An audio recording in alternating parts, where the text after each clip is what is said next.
Episode 12 of the Friarside Chat. Today is September 28th, 2023. I'm Vince. This is Brandon. We're talking Padres baseball. And if you haven't watched our YouTube live videos, we're actually in a new little studio setup here. So we're making moves. I think we saw our views go up to 25. And that was when we put it in our budget. We're like almost to at get 20 subscribers. So we had to make some moves. Get it to 20. It's big. Yeah. Who knows what's next? That's all fun and dandy, but Yeah. a lot of it's happened this week. Yeah, big What, week. what are we talking about today? Yeah, so first off, we'll talk about the week. We'll see how the Padres did this week and kind of where that puts the Padres as far as standings and things like that.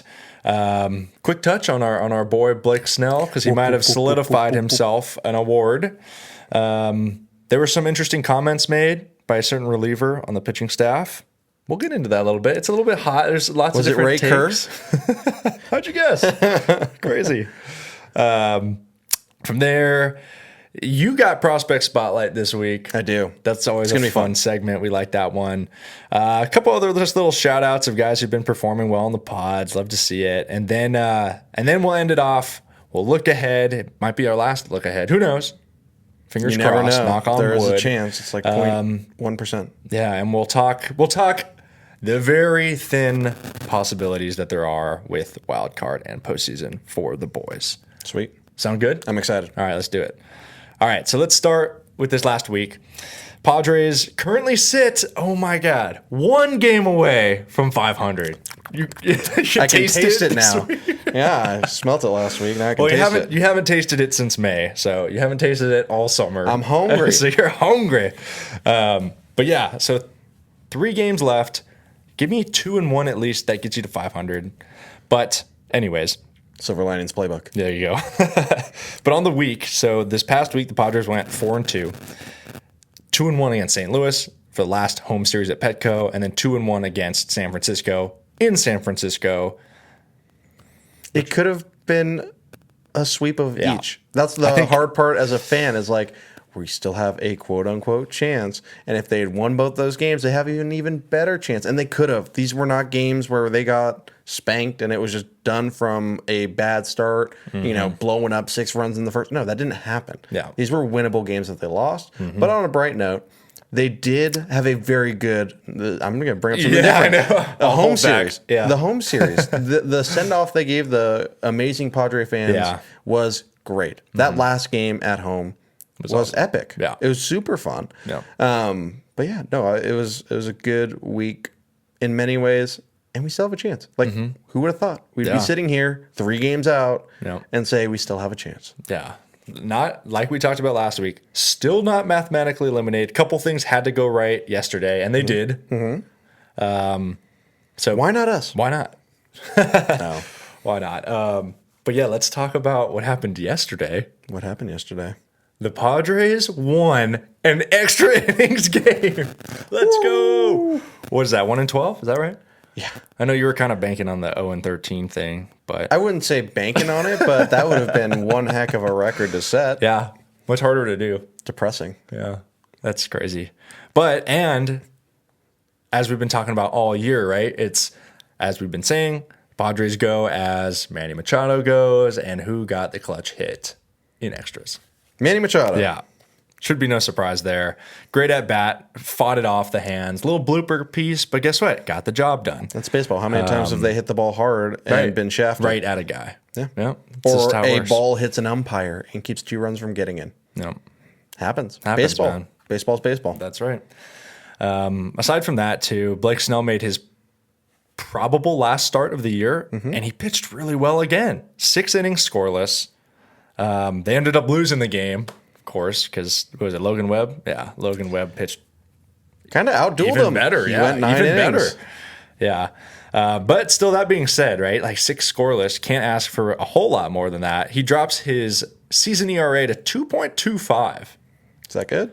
It's amazing. It's the best in the league. Really good. And we're stoked because the other pitchers kind of cracked under the pressure of their last starts, didn't have it Faded a little bit. faded out. Not Snelly. It's Blake Snell. I mean, it's just It Cy has to Young. be. It has to He wins a Cy Young.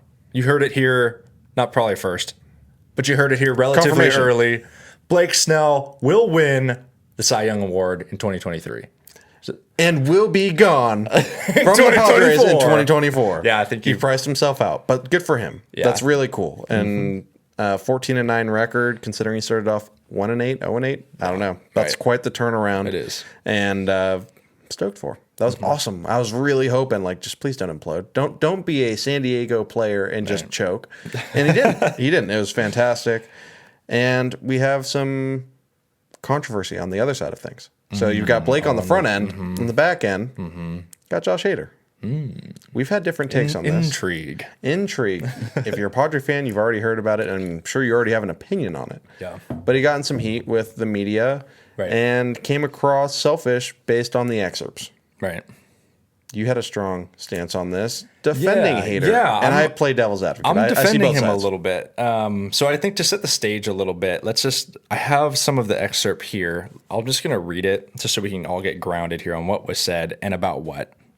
So when reporters asked Josh Hader, what was that? This was on September 24th, I think, or 25th. So like 2 or 3 days ago, they asked him basically why was he not available for a 4-out save. He said, that was a situation we were at. Then they asked him to elaborate, and he said, well, are we in a playoff race? Yes. Technically, yes, right? We're not mathematically eliminated. So then they asked him if any part of him, being a free agent going into the next season played a role in that at all. And he said, no, it did not. Has nothing to do with the offseason.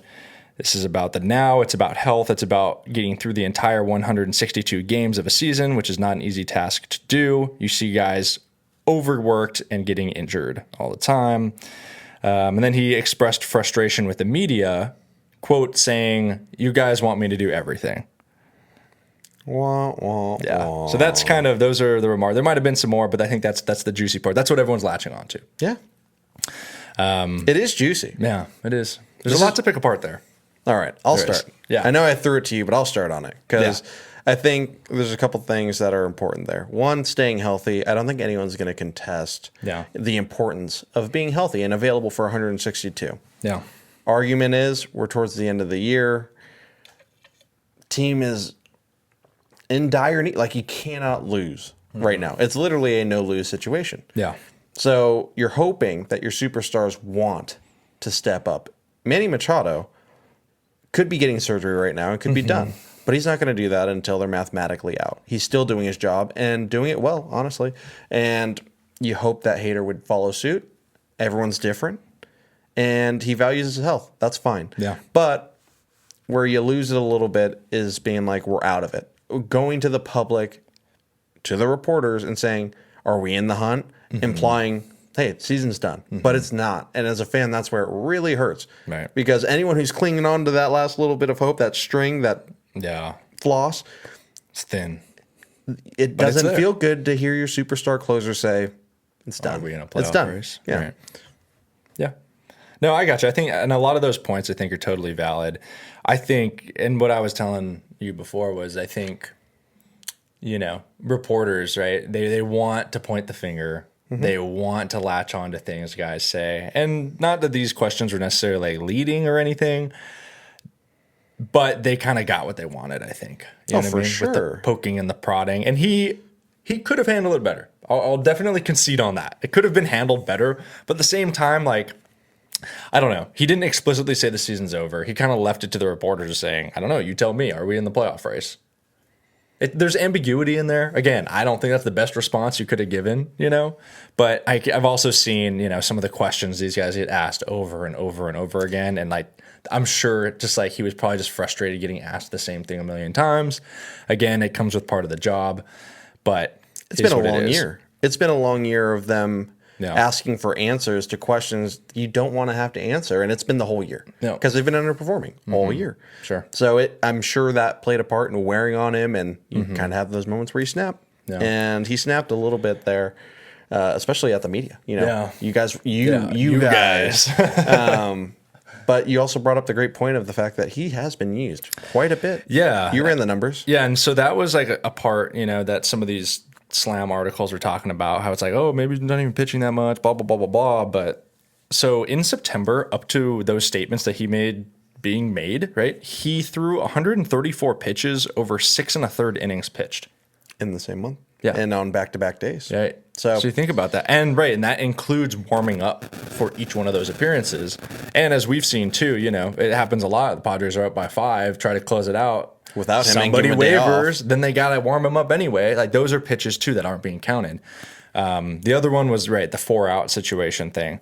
I know that we had, I don't know, maybe not we, but like reporters and Hader had talked about it earlier in the season. And I remember it was kind of the same answer. He just said, like, with the way he's regimented and everything, he doesn't like the 4-outs. Obviously, playoff situation, that thing changed. So, the context of this is a little bit different. But there is the precedent set to where he's like, that's how he operates. Do we change this right now kind of thing? Yep. And it seems like they just didn't. So, again, he seems to be getting slammed.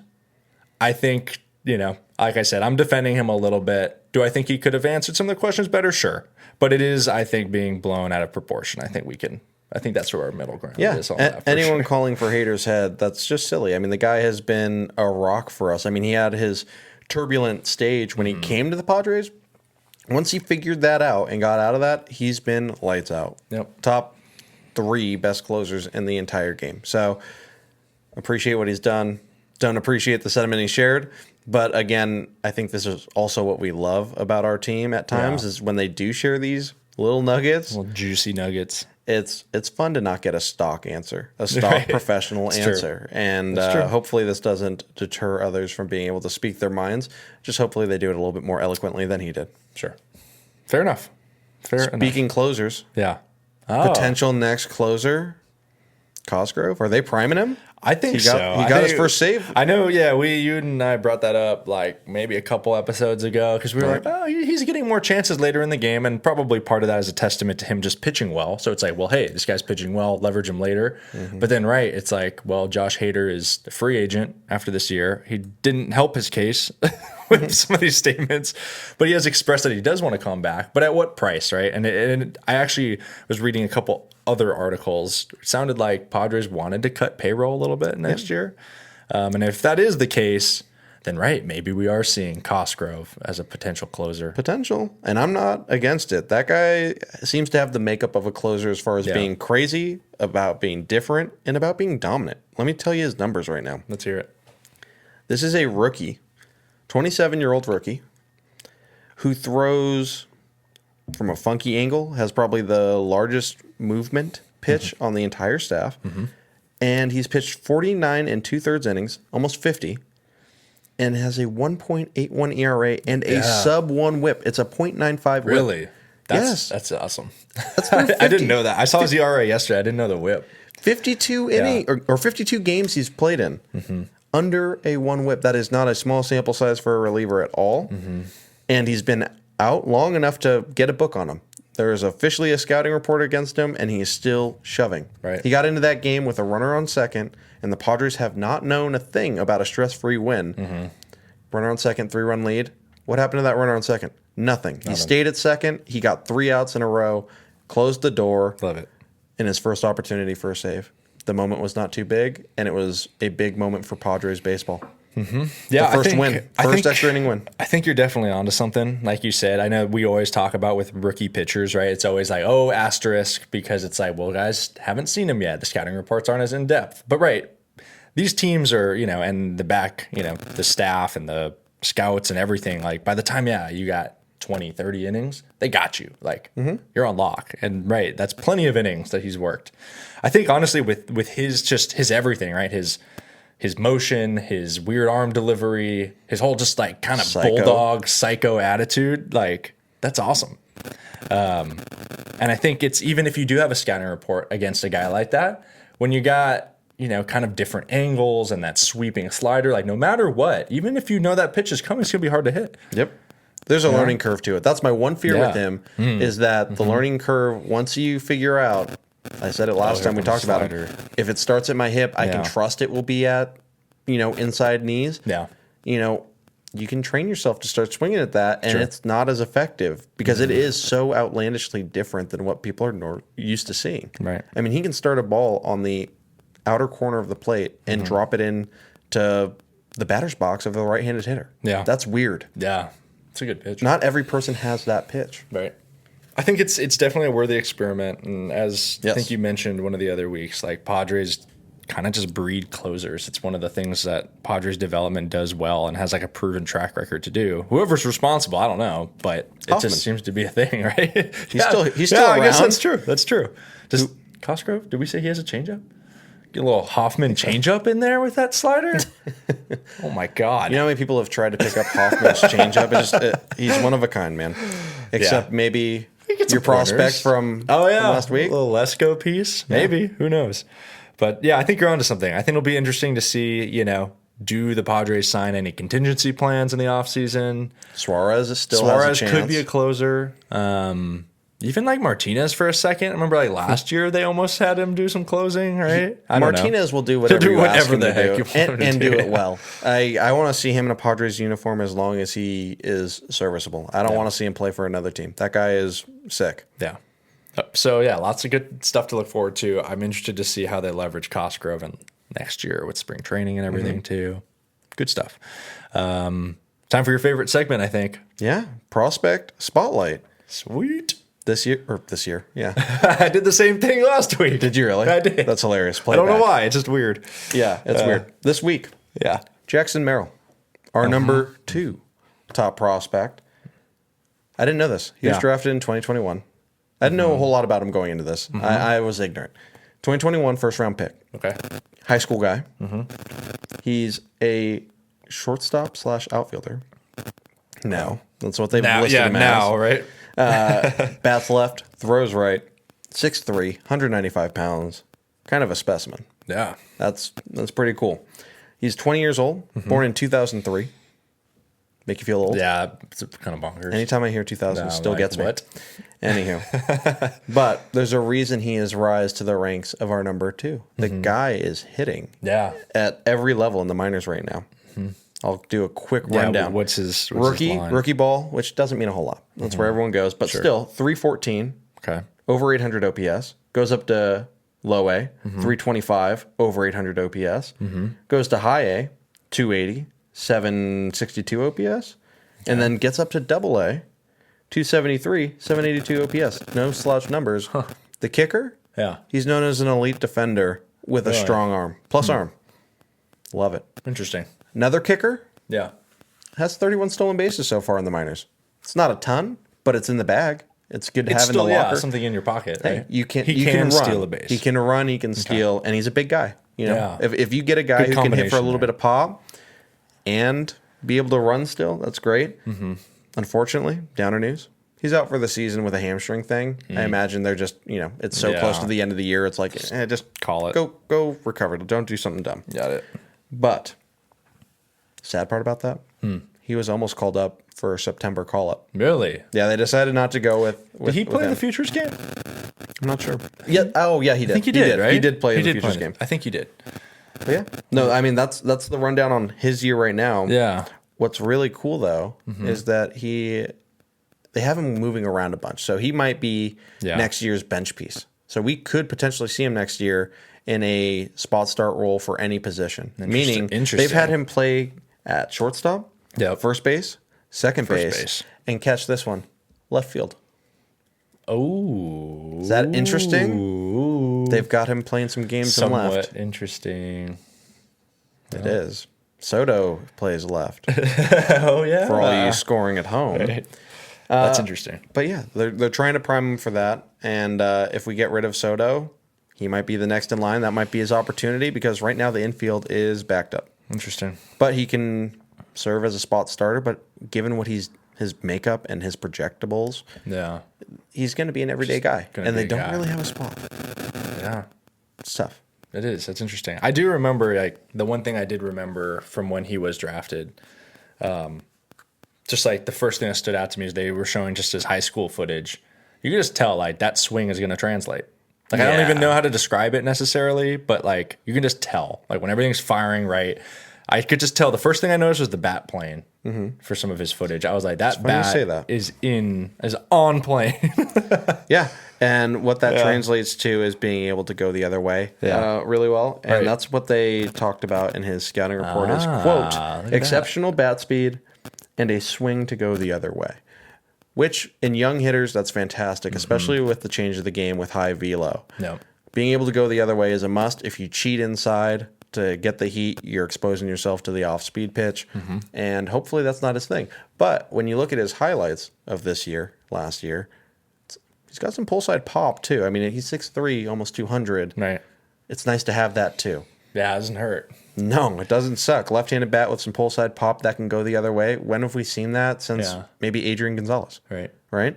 So that could be really interesting. He might be an answer to the first base question. Yeah. Potentially. Interesting. So really exciting. We'll see him relatively soon. He should be here next year. You'll definitely see him in spring training. I remember him playing really well this past spring training. Exactly. So he's getting bigger, better, and I'm excited for him. That's another prospect spotlight. It's a little quicker this time, but that's what you really need to know on him. It's going to be really fun. He doesn't have a whole lot on his socials. I couldn't dive too deep on the personal life, but he's dedicated to the craft. I'd like to hope so. Or he's just really smart and not like every other 20-year-old putting too many dumb things out there. That's funny. One last thing on that, because it just kind of makes me think, right? Yeah. If he does come up, let's just say hypothetically something happens, maybe Soto's not here next year, he's our left fielder, that would mean 2 of your outfield spots, and again, there's a lot of offseason left to happen, but that would be 2 outfield spots are being fielded by shortstops, which is kind of the Preller experiment. But it's like, I feel like Tatis has almost kind of set a precedent now where it's like, hey, draft the most athletic guy possible. You can just put him in the outfield. I think we got kind of lucky with that, honestly. Maybe so. That dude's a freak, to be fair. He's amazing. He's a phenom. We're talking, like, he's not just like the most athletic guy. Like, he's a phenom. Yeah. And he's having a down year, and he's still putting up well above league average numbers. Gotcha.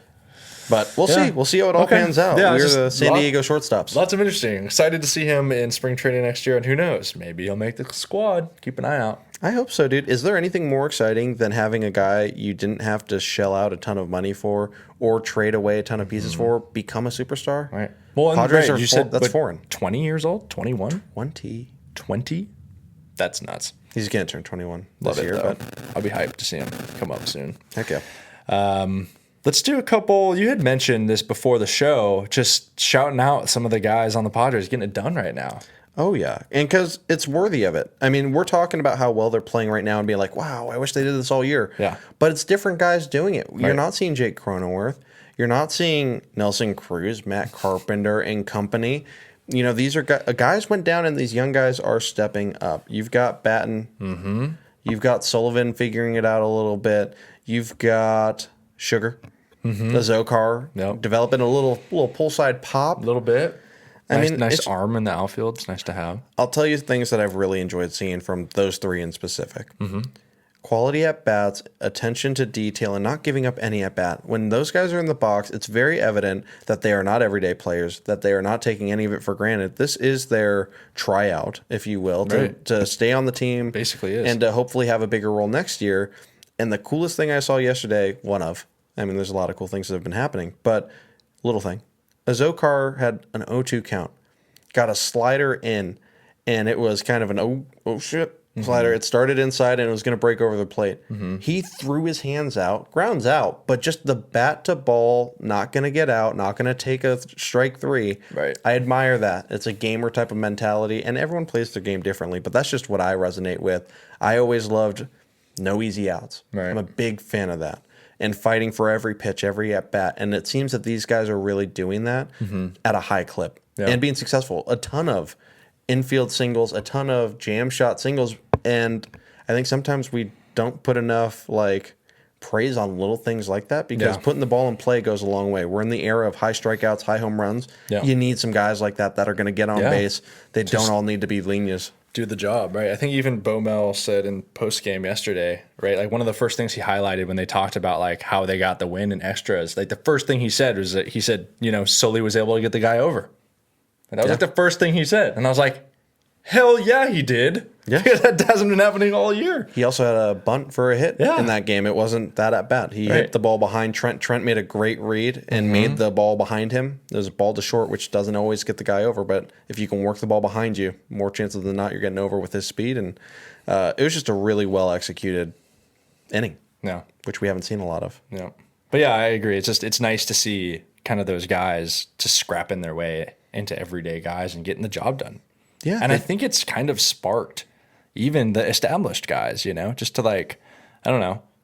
You've been seeing Bogarts has been popping off. Freaking Soto, just I don't know. Soto and Manny. Not even sneakily, because it's not been sneaky, but sneaky-ish, just having a phenomenal year. It's been sneaky. Let's be real. He's had enough slow parts of the year where you're like, what the is Soto doing? Yeah. And we were kind of getting on him because all he would do was walk. Where was the pop? Mm-hmm. We didn't give up all this for a guy who's just going to walk. Yep. Well, now he has his career high in home runs, his career high in doubles. He's leading the league in walks too, right? Leading the league in walks, which is his thing. 129 walks, unbelievable. More walks than strikeouts. Love it. 11 stolen bases.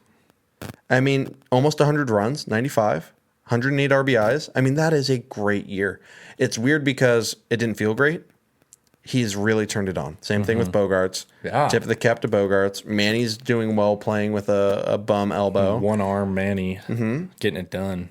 And then on the pitching side, you asked Waldron to really step up and fill in a spot where they had literally gone in the trade deadline to get Rich Hill to eat innings. Waldron's not only eating innings, he's pitching well and really developing. We're watching it at the big league level on the biggest stage. Yeah. Him figure it out, which is fun as a fan because you saw him come up and he kind of struggled. Sure. And then he increased the usage of his knuckleball, which as a baseball fan, we all want to see. Yeah, give me more. But he's also pitching. You watch it closer, and he's using the fastball effectively, locating the fastball effectively, going to the slider when he needs to not just be a knuckleball fastball pitcher. And it's fun. These guys deserve the credit. Yeah. I mean, this is the best they've played all year, and it's not with the guys you would have expected. Not at all. But at the same time, we're starting to see those superstars do more of what we expected.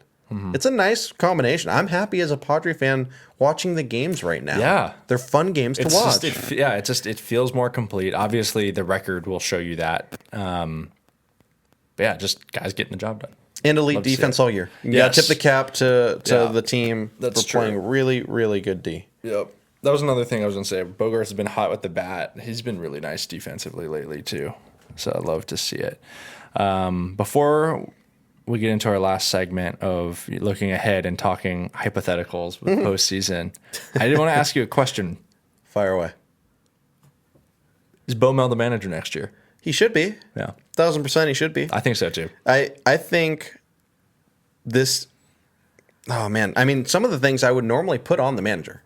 I mean, being able to execute, keeping the focus and attention to detail, being able to write the psyche of the team in those moments because that's part of the job. But I don't blame him. I think it's just a really weird year. We'll talk about it next episode when we recap the season. There's a lot of things that point towards the Padres should have made the playoffs and should have won the division. So many ways. The starting pitching, the bullpen, your offensive numbers all suggest, and your defense, your defensive numbers all suggest that you should be a top team, top contender, and we're not. Yep. The shortcomings were big. Where they were short, they were very short. Very short. But yes, I think I like Bo Mel. I think there's no one better to remind you of the year you had than the guy who was in the barracks with you, answering the tough questions that you had to answer versus having a third party come in and try and fix you. Because I don't think there's a whole lot of fixing to do. I think it's a difference of mindset, approach, and a clean slate. And I would love to see Bo Mel at the helm. I think it just makes sense to keep him around. He still has a year on the contract, right? And then... So, you've had a season with him where you exceeded expectations even, or maybe not exceeded, but you reached your expectations, right, in 2022, right? Great year. So you've had the highs, and then now this year you've had the lows, right? So you've been through a guy, through the ups, through the downs, and he's established, right? And it's imagine coming off such a horrible year.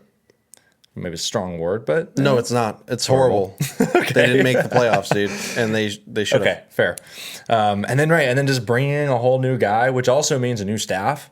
You know what I mean? Is that the right thing to do? I don't think so. Because, like you mentioned, it's not that every single thing was wrong. It was literally, I guess, it's kind of clutch gene was missing or something.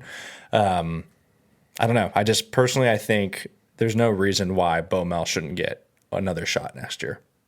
If AJ Preller gets to go through 2 team rebuilds and every other manager that he has wanted, Bo Mel definitely deserves another shot at it. He also has the accolades in his past to say, hey, this is flukish. Right. This ain't it. Mm-hmm. And his team is stepping up. This is the biggest part. Yeah. The team is backing him. Mm-hmm. They're not calling for a new manager. Granted, they're not going to come out in the public and say, we need one. But you can always tell by their responses and how they revere him that they want him around. Yeah. Additionally, and lastly, they're playing inspired baseball 3 games out when really everything points towards what a depressing year. I can't wait for this to end. Right. And they're not playing like that. Mm-hmm. And that is a testament to a manager getting his guys to continue playing and putting something out there for the fans. He's just even keel. He communicates. Communication's huge. He's the right guy. So yes, we agree. Keep Bo Mel. Keep Bo Mel if you're watching. Bo Mel's been watching. That's right. He's been watching. Who do you think funded the studio? All right. So let's hop into here our look ahead. To wrap it up. Oh man. So this could be it's potentially the last look ahead. Potentially. So this upcoming week, the Padres are headed to the south side of Chicago. They are playing the White Sox for 3 games. And as we mentioned earlier in the show, still not mathematically eliminated yet. They're hanging on by the thinnest of margins. I'm talking can't lose. Razor thin, receding hairline thin, talking single ply public restroom bath toilet paper thin. That's how thin it is. And they're on the last square. It's true. You got to make this last one count. So let's talk scenarios here. I'm going to stick with because that's all that matters. Can they make the playoffs? And so here's what we got broken down. So the Padres need to win out. It's simple as that. They need to win out. If they lose a game, they're out. It's not simple as that. Because they also need... They need to win out, and then it enables all this other stuff I'm getting into. So Padres got 3 games against the White Sox. Win those 3. Then these 3 things need to happen. We'll start with the Chicago Cubs because they kind of hold the highest. All the power. Yeah, all the power here. They have 4 games left. That's including 1 game today against the Braves. And then they're in Milwaukee for 3. So that's a challenging schedule. Yeah, you can lose those 4 games. You could. But they have to lose all 4 games for the Padres to stay alive. So that's the first thing that needs to happen. Second thing that would need to happen is the Marlins. Marlins have 4 more games left in the season. 1 today against the Mets. And then they're in Pittsburgh for 3. So not as challenging of a schedule. Mm-hmm. They are right behind the Cubs, though. So they have to lose 3 of the 4 to keep the Padres in the hunt. And then finally, we got Cincinnati. They're not playing today, but they have 3 games left in St. Louis. The easy peasy St. Louis birdies. And they have to lose 2 of those 3 to keep the Padres alive. Again, all 3 of those scenarios are if the Padres can win out. But it's not going to happen. So you're saying there's a chance. Yeah, I mean, I will say this. Out of all of those, the team that needs to lose out has the hardest schedule. Mm-hmm. The 2 teams that need to lose a series have been losing series all the second half. Yep. The Cubs have played an incredible second half to put them in their position. Mm-hmm. Good for them, whatever. Whatever. Yeah. But the reason we're even mathematically in it is because of all these other teams' inability to win series and put us away. We shouldn't have a chance at the playoffs right now with our record. Yeah. But they've continually failed. So who's to say they don't continue to fail? There is a chance. You said it the other day. It would be stranger things have happened. Yeah, it would be a Cinderella story. Don't let us be a pumpkin in October. Oh, we'll get this too, right? It's not that if all that happens, the Padres make the playoffs. Because let's just say, hypothetically speaking, all goes right. Of course, everything goes right. Exactly what we just said exactly happens. They would create a 4-way tie. Sweet. Which would be insane. And so the Padres, let's see. So their records against these teams, they are 2-4 this year against the Cubs. So the Cubs have the advantage. Padres are 4-2 against Miami. Padres advantage. And 3-3 against Cincinnati. So a tie. What would happen in that scenario? I literally have no idea. I don't know what the tiebreaker is, but if Cincy and us are tied, I think we have the tiebreaker, whatever it is. But then what? Because then you got the Cubs, who have a better than the... But then you also have to factor in, like, how did the Cubs perform against the Marlins? Yeah, all these other that things. Funky stuff. I don't think you'll have to worry about it. I don't think Vince. we'll have to worry about it either. But it's just like thinking about all those scenarios is just making me. It's a weird place we're in. It's been a weird year. But anyways, so tune in to the Cubs could just shut off this entire conversation today if they just beat the Braves, which is not easy to do. Either way, we're going to have a really fun next episode recapping some fun things about this year. Mm-hmm. The positives, we'll touch on the negatives. They've already been touched on so much. But we'll have some really fun things to go over on the next episode. I'm stoked about it. Yeah, same. And you've got the prospect spotlight next week. Okay, I'm on it. And we'll have a game. Okay. We'll have a game next week. A game. Fun note. Sweet. All right. Thank you, as always, to everybody who has joined us. And we will see you next time. Next time. Next time. Next time. See ya.